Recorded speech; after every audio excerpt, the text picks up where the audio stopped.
Just like G2 in North America, Karmine Corp pretty much has a stranglehold on the European region. Through the first two events of the season, they have won both of them. Admittedly, in not as dominant a fashion as G2, but their runs have been just as, if not more impressive than their counterparts in NA. So today, we're going to be delving into the gameplay of KC to see exactly what makes this team so dominant. To discuss KC, we're going to be looking at a couple of moments from their Game 7 win in the Grand Finals of the second European qualifier. Now, when we look at the gameplay of KC, it almost feels like it's the opposite of G2, where G2 wants to fly around the field and try to make touches as quickly as possible and try to accomplish everything they're doing on the field as quickly as they can. KC is much more concerned with methodically constricting their opponents until they either make a mistake and give up a goal for free, or physically cannot defend anymore. And we're going to see a couple of examples of that here as we hop in to take a look at this replay. So as we kind of look through this first play here, it's going to be a decent amount of time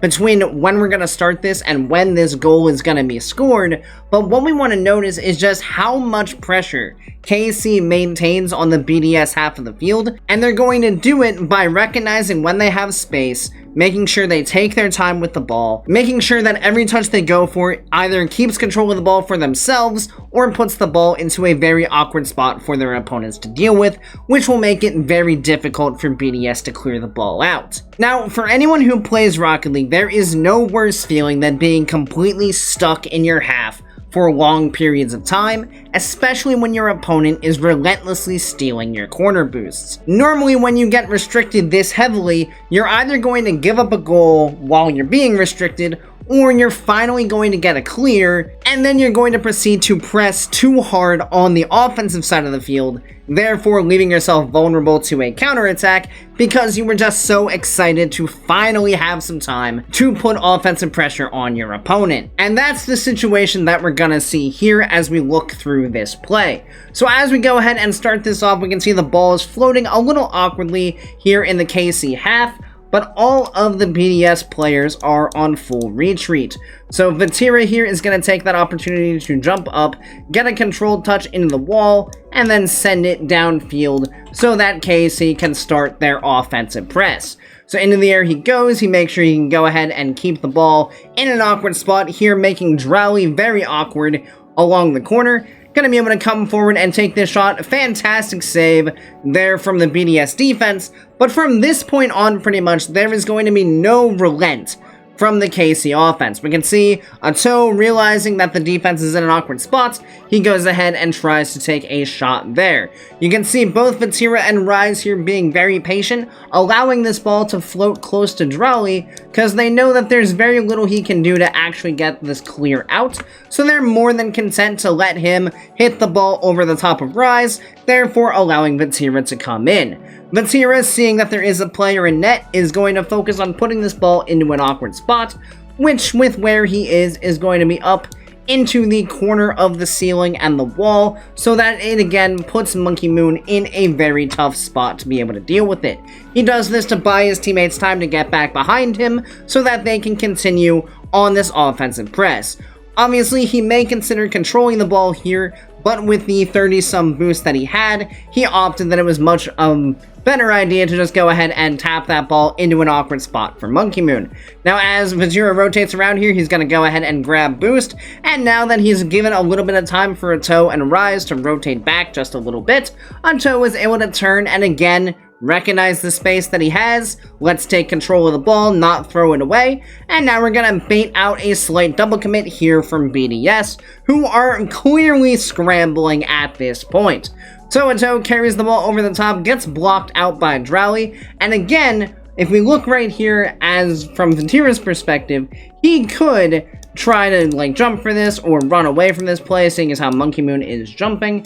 But instead, he's going to recognize that he really doesn't need to go anywhere. Any touch that Monkey Moon's going to get from jumping from directly under the ball is going to be pretty light. It's going to be really hard for Monkey Moon to generate any kind of power.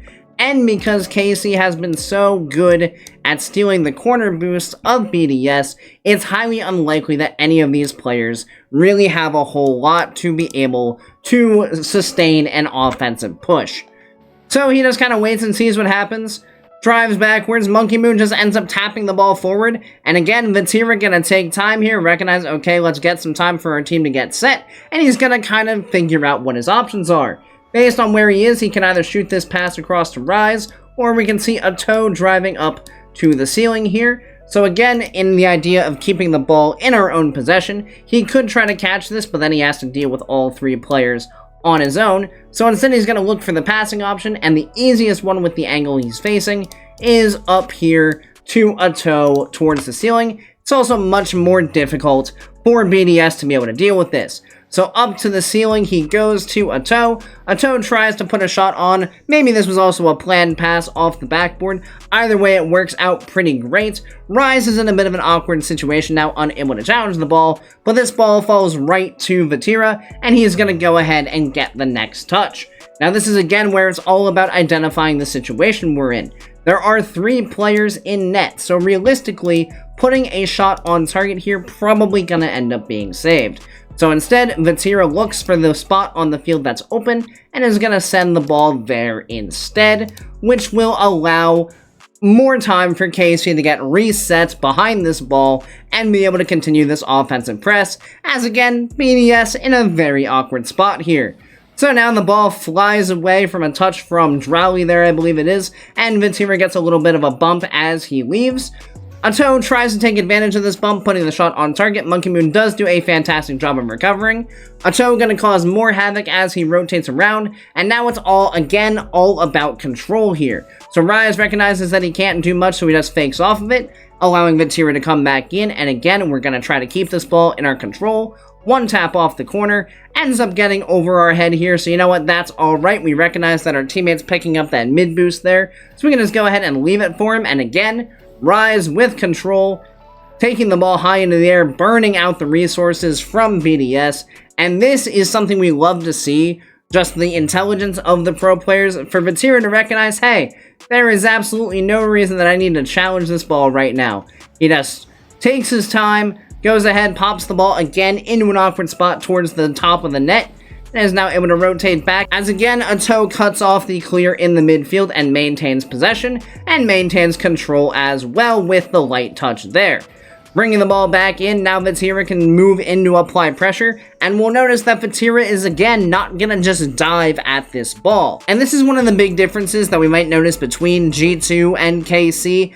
In most cases, it feels like G2 is probably going to challenge that in an attempt to get a pass into the midfield, but KC is perfectly content with just letting the opponents feel awkward and knowing that there's pressure near them without them really being able to do anything to get around it, because Vatira is just like, cool, Exotic, go ahead, have that control, I'll just back up until you come down to the ground. If you get over the top of me, that's fine, I have a teammate behind me, but if you land right on me, now I can go ahead and take the challenge.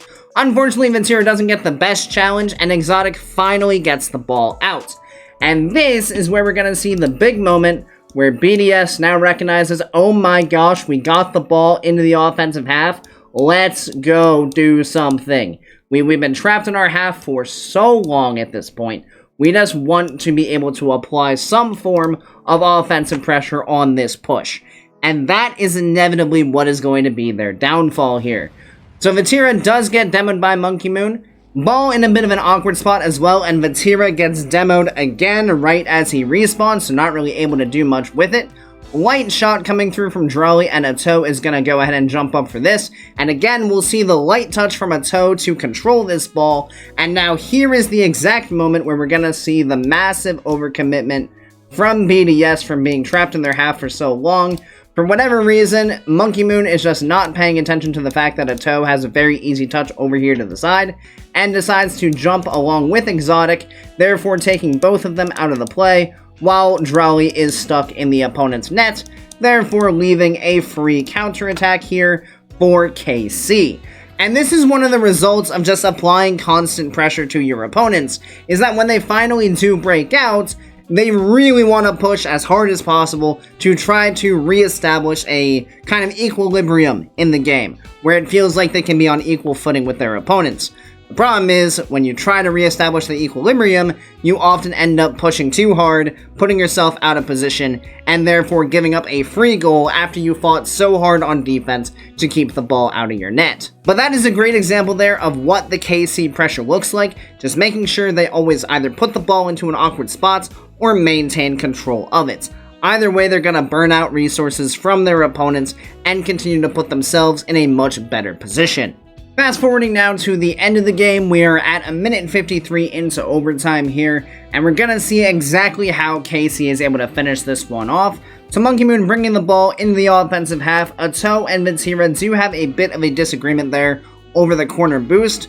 The ball does now pop out to Vatira, and this is going to be the first moment where we really don't see any great semblance of control, and I think it actually kind of surprises the players on BDS, because they're expecting, some kind of air dribble here, just any kind of control coming out from Vatira. But instead in this situation, Vatira actually just hits the ball forward, which does allow Drowley to come in for this ball. But because of the fact that I don't think he's really ready for this, he's going to jump up and inevitably not get the greatest touch. And because of the lack of a solid touch, Vatira is going to be able to read where that ball is going, respond to it, and then get right back in possession of the ball and continue on with the KC mindset.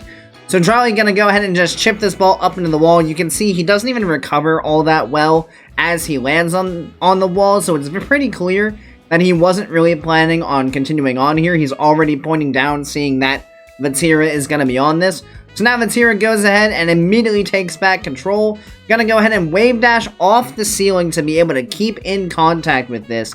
And he's immediately gonna recognize the option of the pass, since we have all of BDS retreating back downfield. So one quick pass across is going to allow Rise to maintain possession of this ball for KC, which is exactly what we want. So it goes ahead and chips the ball across just fast enough to get it around Exotic. Rise recognizes that he has some space with it, brings the ball down and tries to force it through the defense. And now we're going to see a couple of great plays from both Ato and Vatira here. So Vatira is going to get one lucky bump on the rotating BDS player in Exotic here. As he starts to rotate out, he's now going to recognize that Ato has full control of this ball, and now he's going to go ahead and set his sights on Exotic to try to keep him out of the net, which he does fantastically. So what this means now is if Ato can get this ball around the challenging Drowley, it's probably just into the net, assuming Monkey Moon can't get back, and that's exactly what happens. And if we go ahead and just quickly take a peek at what Ato sees during this play, because he also makes a couple great reads, recognizing that he's just going to chill out in the midfield here, not getting too close, playing a good distance away from the ball so that wherever it goes, he can go ahead and pounce on it. And now he immediately recognizes that he has a play up the wall. He just needs to be calm with this ball and patient with it, recognizing, hey, I got some time here, let's not rush anything. And he goes ahead and takes it up the wall, and now it's just all about recognizing where the space is. He sees Exotic being bumped over along the side, knows he has a pretty open net, just has to get the ball around Drowley, and indeed he does. Into the net it goes. So not only can KC just completely restrict a team's ability to break out of their own half for long periods of time, but they're also capable of launching very quick, very lethal attacks through just quick passes through the midfield, capitalizing on a 50-50 in front of the opponent's net, making sure they maintain control of the ball after those 50-50s to be able to continue to apply pressure. It would be so easy in a lot of these situations to just boom the ball away or not keep control of it, but KC clearly has the idea that every touch they go for is either going to be an awkward ball for their opponents or completely under their own control. If they can do that, they can maintain control of the field overall and control of the game, which makes life incredibly difficult for their opponents, as we saw here. As always, thank you guys so much for watching. I really do appreciate each and every one of you that made it to this point in the video, and I do hope you enjoyed it. If you did, make sure you click that subscribe button right down below, so you make sure you don't miss any future Rocket League content. Additionally, if you'd like to be a bit more involved in the community that we're building here, feel free to join my Discord, which I'll have linked down in the description. And as always, I hope you guys have a great rest of your day, and I'll see you next time. See you later, guys.